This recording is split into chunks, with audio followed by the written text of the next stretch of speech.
नमस्कार दोस्तों और जय हिंद। आप सभी को स्वागत है बहुत दिनों के बाद in my channel 1971 war book series. तो हाल ही में आपने देखा होगा जो सैम बहादुर फिल्म का ट्रेलर का एक पार्ट निकला है, मतलब जिसको टीजर बोलते हैं, that is shaking the nation with the new spirit of patriotism. आपको शायद पता होगा कि सैम बहादुर मूवी एक्चुअली किसके बेसिस पर है। यस, आज हम बात करेंगे about the gallant Indian Army officer that this country has ever had। आइए आज हम बात करते हैं about Field Marshal Sam Manekshaw।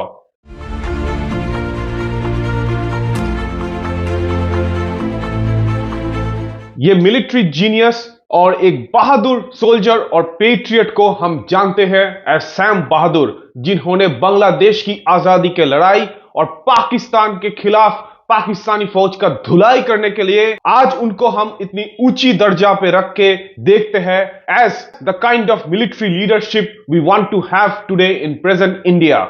Field marshal Sam Manekshaw का पूरा नाम है field marshal Sam Hormusji Framji Jamshedji Manekshaw और उनका जन्म हुआ था on the 3rd of April 1914 in Amritsar. उनके पिता भी फौज में थे in the British Indian army और यंग Sam Bahadur was in the batch of the first intake of the Indian Military Academy at Dehradun. He was commissioned in the 2nd Battalion of the Royal Scots in 1932 और बाद में he was shifted in the 4th Battalion of the 12th Frontier Force।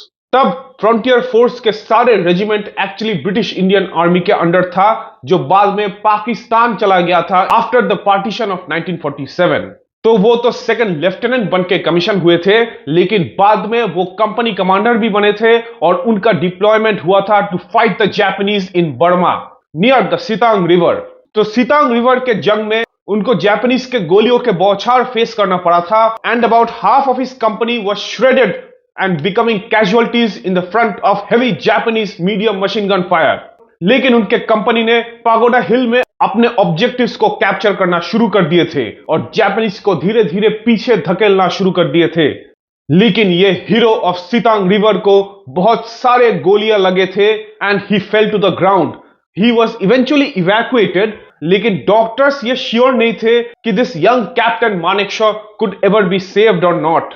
तो at that time the GOC of the 17th infantry division in Burma, जो थे major general David Cowan of the British Indian army, वो इस wounded captain Sam Manekshaw से मिले थे और अपने खुद का मिलिट्री क्रॉस उनके गले से निकाल के वो कैप्टन मानेकशॉ के ऊपर रख दिए थे और बोले थे ये कि a dead man can never be awarded the military cross. तो स्ट्रेचर पे लेके उनको जब ऑपरेटिंग थिएटर में लाया गया था तो कैप्टन मानेकशॉ को देख के एक ऑस्ट्रेलियन सर्जन उनको पूछे थे कि आपको क्या हुआ है। उनको ये तो पता था कि बहुत सारे गोलियां उनके टॉर्सो में लगे थे जिसके लिए बहुत खून निकल रहा था, लेकिन कैप्टन मानेकशॉ रिप्लाई किया अ किक फ्रॉम अ म्यूल। तो ये सेम ऑस्ट्रेलियन सर्जन ने कैप्टन सैम मानेकशॉ के बॉडी से 9 जापानीज बुलेट्स निकाले थे, जो बुलेट्स उनके लंग्स, लिवर और इंटेस्टाइन में लगे थे और जापानीज के खिलाफ अपने superior gallantry and contribution to the service के लिए मिलिट्री क्रॉस से सम्मानित किया गया था। जैसे आपको बताया गया था कि a dead man can never have a military cross, जिसको सैम बहादुर ने प्रूफ करके दिखाया।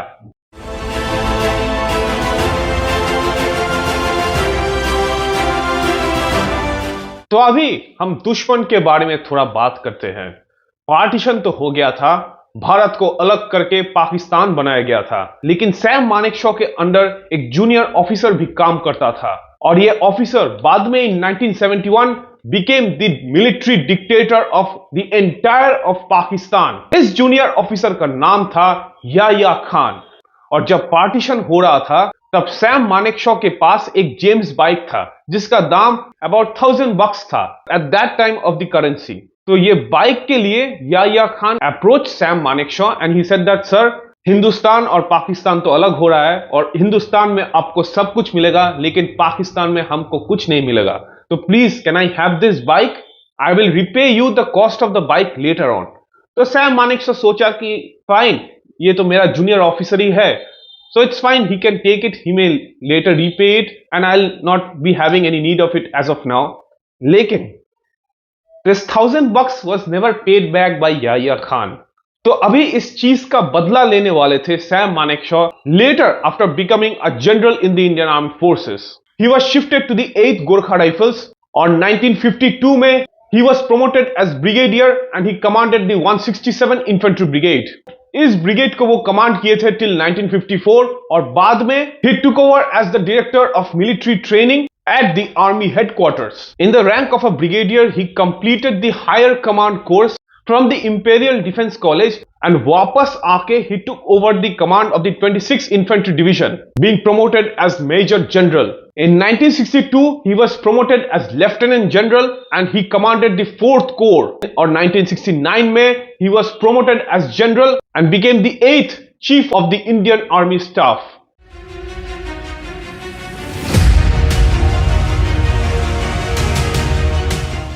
तो 1971 में he was still serving as the Chief of Army Staff और पाकिस्तान ने from the 25th of March 1971 से शुरू कर दिया ऑपरेशन सर्चलाइट इन ईस्ट पाकिस्तान। आपको शायद पता होगा कि ऑपरेशन सर्चलाइट के लिए कितने मिलियंस ऑफ बंगाली लोग बिना वजह मारे गए थे और बंगाली लोगों का जो जेनोसाइड हुआ on the basis of religion and on the basis of racism, ये 20th सेंचुरी में बहुत ही कम हुआ है after the second world war. तब बंगाली लोग एक्चुअली भाग के इंडिया के बॉर्डर इलाके में अपने जान बचाने के लिए रेफ्यूज ले रहे थे in various refugee camps all over the states of West Bengal, Tripura, Mizoram, Nagaland and Meghalaya and Assam। So state governments were actually overwhelmed at the state and the number of refugees from East Pakistan that were coming in। और Pakistani army के ब्रूटैलिटीज के news तब थोड़ा थोड़ा करके निकल रहे थे। तो ये सब देख के prime minister Indira Gandhi, the prime minister of India at that time, was actually pretty shocked and she was overwhelmed after getting a call from the chief minister of Assam कि देखिए यहाँ पे इतना रेफ्यूजीज आ गए हैं फ्रॉम ईस्ट पाकिस्तान की हमारे खुद के स्टेट के पॉपुलेशन को ओवरफ्लो कर रहे हैं, अभी क्या किया जाए। तो prime minister Indira Gandhi called for a cabinet meeting जहां पे जनरल मानेकशॉ और बहुत सारे important ministers regarding this matter would attend. ये मीटिंग हुआ था in the month of April 1971 और यहां पे prime minister Gandhi directly said to Sam, so many refugees are flooding in, the chief minister of Assam has even telegrammed me regarding this situation, what are you people doing about this, Sam? तो general Manekshaw ने reply दिया, we are doing nothing regarding this, what can we do? Prime minister Gandhi उनसे पूछे, what can you not do? Isn't it getting a bit late to do something about this? तो general Manekshaw सीधे बात के आदमी थे, उन्होंने डायरेक्टली प्राइम मिनिस्टर से पूछा कि आप मुझे क्या करने के लिए एग्जैक्टली बोल रहे हैं प्राइम मिनिस्टर। तो इंदिरा गांधी उनसे डायरेक्टली बोले, आप अपना फौज लेके ईस्ट पाकिस्तान जाइए। तो जनरल मानेकशॉ बोला, that means war with Pakistan. Prime minister Gandhi उनसे बोले, सो बी इट। तो जनरल मानेकशॉ थोड़ा सोचने के बाद प्राइम मिनिस्टर गांधी को बोले थे, prime minister have you ever read the Bible? तो तब the head of the Indian ministry of external affairs Sardar Swaran Singh general Manekshaw से पूछे कि यहां पे बाइबल कहां से आया सैम? तो उन्होंने बोला कि in the Bible it is said that God remarked let there be light and there was light. यहां पे प्राइम मिनिस्टर बोल रहे हैं let there be war and the war starts like that. And then he looked directly at prime minister Gandhi और उनको बोला कि prime minister are you ready for war? At least I am not. तो prime minister Gandhi was shocked. उन्होंने पूछने से पहले ही Sam Manekshaw started saying कि अगर पाकिस्तान के साथ ईस्ट पाकिस्तान में एक वॉर शुरू होता है तो let me tell what can happen. This is the end week of April और 15-20 दिन के बाद द मॉनसून्स विल अराइव। तो मॉनसून्स में ईस्ट पाकिस्तान में जितने सारे नदी है, आपको पता होगा कि आज का बांग्लादेश में बहुत सारे नदी है, तो जितने सारे नदी है वो एक्चुअली समुंदर की तरह बन जाता है due to the heavy rainfall. नदी के इस साइड से उस साइड देखना नामुमकिन हो जाता है। इन दिस सिचुएशन हमारे ट्रूप्स का कॉलम्स एक्चुअली डिस्कनेक्टेड हो जाएंगे and they will not be able to cross such huge rivers with anything. और इतने हेवी रेनफॉल के मौसम में इंडियन एयरफोर्स भी ग्राउंड फोर्स का हेल्प करने के लिए नहीं आ पाएंगे। टैंक्स को इस पार नदी के इस पार से उस पार ले जाना नामुमकिन होगा और वहां पे बैठे पाकिस्तानी फौज जो उस टेरिटरी के बारे में बहुत कुछ जानते हैं, वो हमको तबाह कर देंगे। ये तो सिर्फ एक पार्ट था, अभी दूसरा पार्ट आपको बताते हैं प्राइम मिनिस्टर। तो एक मेरा आर्मर्ड डिवीजन है बबीना में, और दूसरा कहां पे है मैं याद करने की कोशिश कर रहा हूं। एक्चुअली वो है सिकंदराबाद में। अभी भारत में हार्वेस्ट सीजन है और ट्रेन्स का इस्तेमाल करना होता है for transporting crops from one part of the country to the other. तो अगर आपको अभी जंग शुरू करना है तो you will need these trains to transport troops from one part of the country to the other, मतलब to the border surrounding East Pakistan. तो these trains will not be available for transporting crops, क्योंकि मुझे सारे के सारे rail roads और trains चाहिए होगा। और वो मिस्टर फखरुद्दीन आली अहमद, जो तब इंडिया के फूड एंड एग्रीकल्चर मिनिस्टर थे, उनके तरफ मुड़ के बोले कि अगर भारत में एक फेमाइन शुरू होता है then I don't want to be responsible, I will not be responsible for this clearly. तो उसके साथ उन्होंने फाइनेंस मिनिस्टर की तरफ मुड़ के बोला कि जो आर्मर्ड डिवीजन मेरा मेन स्ट्रेंथ है उसमें वर्केबल है ओनली 12 टैंक्स। तो minister of finances mister Chauhan ने उनसे पूछा, सिर्फ 12 टैंक्स सैम?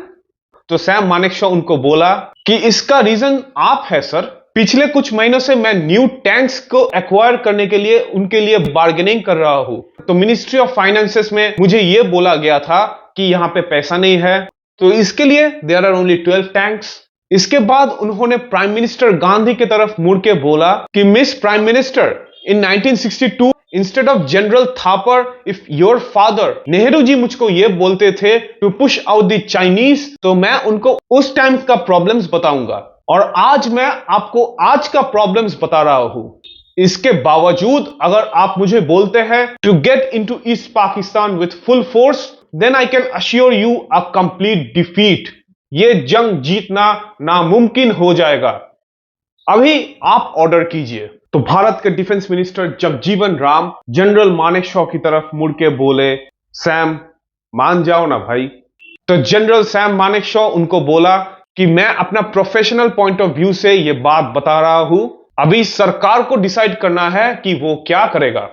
मिसेस गांधी कुछ बोला नहीं, लेकिन उन्होंने सबको दोपहर के 4 बजे का एक कैबिनेट मीटिंग अटेंड करने के लिए बोल दिए थे। तो one by one the cabinet minister started leaving, और सिर्फ उस मीटिंग रूम में प्राइम मिनिस्टर गांधी और जनरल मानेकशॉ रह गए थे। तो सब मिनिस्टर्स चले जाने के बाद general Sam Manekshaw prime minister Gandhi को बोला कि Mrs prime minister, before you tell me anything, do you want me to resign on medical grounds?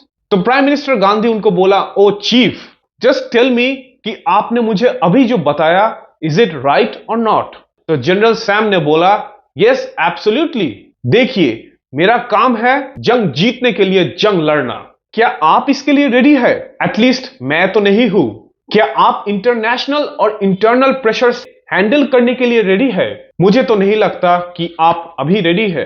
तो प्राइम मिनिस्टर गांधी ने कुछ बोला नहीं, लेकिन कुछ देर वेट करने के बाद जनरल मानेकशॉ उनको बोला, देखिए prime minister, I know what you want, और इसके लिए everything has to be according to me and my timing. आप अगर मुझे इसकी गारंटी दे सकते हैं तो मैं आपको विक्ट्री का गारंटी दे सकता हूं। और उन्होंने ये कहा कि मैं कुछ थिंग्स आपको क्लियर करके बोलना चाहता हूं। द फर्स्ट थिंग इज, अगर पाकिस्तान के साथ जंग हुआ then I will be the only commander. दूसरा बात यह है कि बीएसएफ, सीआरपीएफ कोई भी हो, I have no problem working under anyone, लेकिन मैं ये नहीं चाहता हूं कि कोई सोवियत आके डिक्टेट करे my rules and my way of working. तो शायद आपको पता होगा कि इंडिया के साथ रशिया मतलब सोवियत यूनियन का रिलेशनशिप कितना अच्छा था। उन्होंने ये भी बोला था कि मैं सरकार से कोई रिप्रेजेंटेटिव चाहता हूं जिसके जरिए आई विल टेक ऑर्डर्स, लेकिन मैं कोई भी specific department of the government से ऑर्डर्स नहीं लूंगा। अभी आप डिसाइड कीजिए। तो मिसेस गांधी ने उनको बोला कि ठीक है Sam, you will be the commander and no one will interfere with you. तब जनरल मानेकशॉ ने उनको बोला कि thank you, now I can assure you a guaranteed victory over Pakistan.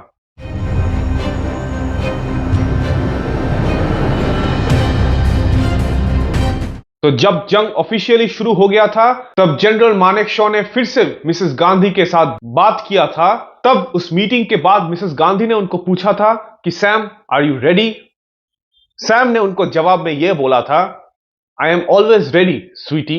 This is how General Sam Manekshaw used to call Honorable Prime Minister Gandhi, often at times casually. लेकिन उन्होंने जो काम किया before the official war against Pakistan had started, उन्होंने पहले बांग्लादेश के provisional government को raw के साथ मिलके एस्टैब्लिश किया और ईस्टर्न कमांड को पूरी तरह लगा दिया to train the Mukti Bahini guerrillas to fight the Pakistani armed forces inside Bangladesh. Mukti Bahini का ट्रेनिंग कैंप्स बनाया गया था all around the states harbouring East Pakistan, और यहां पे इंडियन आर्मी, बीएसएफ, सीआरपीएफ और रॉ ने मिलके मुक्ति बाहिनी के फौज को तैयार किया था ईस्ट पाकिस्तानी फोर्सेस के साथ मिलके, और यह मुक्ति बाहिनी ने बांग्लादेश में पाकिस्तानी फौज का धज्जिया उड़ाना शुरू कर दिया था। मीनवाइल वेस्टर्न फ्रंट में भी प्रॉब्लम्स होना शुरू हो गया था। पाकिस्तानी फौज वहां पे बहुत ही ताकतवर था, क्योंकि आपको पता होगा शायद कि ईस्ट पाकिस्तान में पाकिस्तानी फौज का सिर्फ एक ही एयरफोर्स का स्क्वाड्रन था और नेवल पावर भी बहुत ही कम था, despite having a considerable size of ground forces. लेकिन वेस्ट पाकिस्तान में पाकिस्तान के पास आर्मर सपोर्ट से शुरू होकर infantry support, air support and naval power was considerably strong. तो जनरल सैम मानेकशॉ जानते थे कि अगर वेस्टर्न फ्रंट खुलता है तो it will be mostly a defensive battle, लेकिन बांग्लादेश को आजाद करवाना बहुत ही इंपॉर्टेंट है और बांग्लादेश में it will be an offensive operation. और पहले मुक्ति बाहिनी को तैयार करना होगा और उसके साथ इंडियन आर्मी को स्लोली आफ्टर द मॉनसून्स धीरे धीरे डिप्लॉय करना होगा on the surrounding border areas. तो उन्होंने ये रिस्पॉन्सिबिलिटी सौंपा था to lieutenant general Jagjit Singh Arora, the GOC in C of the eastern command, और ईस्टर्न कमांड के सभी फॉर्मेशंस के साथ जनरल मानेकशॉ काम करते थे, including working with the research and analysis wing and Rameshwar Nath Kao. जब जंग ऑफिशियली शुरू हो गया था, आपको शायद पता होगा कि जनरल्स उतने ज्यादा फ्रंट लाइंस में नहीं होते हैं क्योंकि they are always a painted target, लेकिन general Sam Manekshaw was that kind of a spirit जो फ्रंट लाइंस पे जाके जवानों के साथ मिलके उनके साथ हैंडशेक करके एक के बाद एक विक्ट्री के लिए इन जवानों को मोरल सपोर्ट और एक लीडरशिप का सेंस इंस्टॉल करते थे ताकि भारतीय फौज इजीली दुश्मन का सफाया कर सके। जब जंग खत्म हुआ on the 16th of December, तब पहले उन्होंने नहीं गया in Bangladesh. He first sent lieutenant general Jagjit Singh Arora और उनको बोले थे कि Arora, take your wife with you because this is a great day for you, क्योंकि तुमने ही काम किया था as the GOC in C of the eastern command to mobilise all of the fighting forces under your command and crush the Pakistani forces. भारतीय फौज 13 दिन के अंदर मुक्ति बाहिनी के साथ मिलकर दुश्मन का सफाया कर दिए थे on the eastern front. On the 16th of December, General Jagjit Singh Arora was present in the surrender ceremony, जहां पे पाकिस्तानी फौज के ईस्टर्न आर्मी ने घुटने टेक दिए थे। लेकिन on the 19th of December, in the second surrender ceremony में जनरल मानेकशॉ गए थे। वहां पे भारतीय फौज के कमांडर से भारतीय फौज के जवानों के साथ बातचीत और मीटिंग किए थे, और जंग जब चल रहा था तब वो कभी कभार वेस्टर्न फ्रंट पे भी जाके अपने जवानों के साथ मिलके उनको मोटिवेट करते थे। कुछ पिक्चर्स तो आप देख ही चुके होंगे। From the month of April 1971 to December 1971, इस टाइम पे पूरी तरह अपने फौज को ऑर्गेनाइज करके दुश्मन को तबाह करने के लिए ऐसे लीडरशिप का प्रेजेंस बहुत ही इंपॉर्टेंट था for the Indian armed forces. और अपने ऐसे लीडरशिप और analytical skills to ensure the victory of India over Pakistan in 1971, उनको पद्मा भूषण से भी सम्मानित किया गया था और उनको बाद में प्रमोट किया as field marshal as an honour for his services in the Indian armed forces. तो शायद आपको पता होगा कि उनके जो जूनियर याहिया खान उनसे एक बाइक लिए थे, the ever famous James bike. Yahya Khan तो पाकिस्तान का डिक्टेटर थे और वो वेस्ट पाकिस्तान में बैठा था, नॉट इन ईस्ट पाकिस्तान।